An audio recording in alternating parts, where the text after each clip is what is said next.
అపర్ణాదేవి కావ్యని తిడుతూ ఉంటుంది. ఇంతలో అక్కడికి రాజు వచ్చి, "ఏమైంది మమ్మీ? ఎందుకు ఇలా తిడుతున్నావని" చెప్పేసైతే అడుగుతూ ఉంటాడు. ఆ మాటలు వినగానే అక్కడ ఉన్న అపర్ణాదేవి అయితే, "ఇది ఎవర్రా?" అని చెప్పేసైతే అడుగుతూ ఉంటుంది. ఆ మాటలు వినగానే అక్కడ ఉన్న రాజు అయితే, "ఎవరా? కళావతి. కళావతియే కదా!" అని చెప్పేసైతే అంటూ ఉంటాడు. "అవును, ఆ విషయం నాకు తెలుసు. అయినా ఇది ఏం చేస్తుందో తెలుసా?" అని చెప్పేసైతే అడుగుతూ ఉంటుంది. ఆ మాటలు వినగానే అక్కడ ఉన్న రాజు అయితే, "ఏం చేసింది మమ్మీ? ఏం చేసినా సరే ఇంట్లో నుండి బయటికి పంపించేద్దాం సరేలే" అని చెప్పేసైతే అంటూ ఉంటాడు.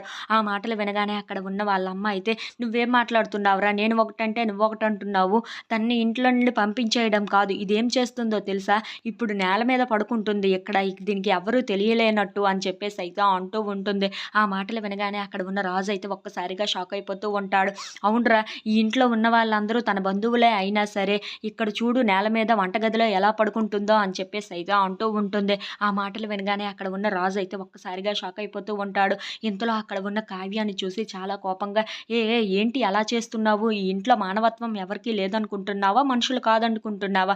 నువ్వేంటి ఇలా ఈ నేల మీద పడుకుంటే ఎలా ఉంటుంది మా అందరికీ" అని చెప్పేసైతే అంటూ ఉంటాడు. ఆ మాటలు వినగానే అక్కడ ఉన్న అపర్ణాదేవి అయితే, "అలా చెప్పురా" అని చెప్పేసైతే అంటూ ఉంటుంది. ఇంతలో అక్కడ ఉన్న అపర్ణాదేవి, "మరి దాన్ని ఎక్కడ పడుకోమంటావు?" అని చెప్పేసైతే అడుగుతూ ఉంటుంది. ఆ మాటలు వినగానే అక్కడ ఉన్న రాజైతే, "ఇక్కడ పడుకోకూడదు. ఎక్కడ పడుకోవాలి అంటే" అని చెప్పేసైతే ఆగిపోతూ ఉంటాడు. అది వినగానే అక్కడ ఉన్న కావ్య అయితే అలా చూస్తూ ఉండిపోతుంది. ఇంతలో అక్కడ ఉన్న అపర్ణాదేవి మాత్రం, "ఏంట్రా అలా ఉండిపోయావు? తను ఇప్పుడు ఎక్కడ పడుకోవాలి? ఎలా పడుకోవాలి?" అని చెప్పేసైతే అడుగుతూ ఉంటుంది. ఆ మాటలకి అక్కడ ఉన్న రాజు మాత్రం ఏమీ మాట్లాడకుండా సైలెంట్‌గా ఉండిపోతాడు. If you like this video please like, share and subscribe friends.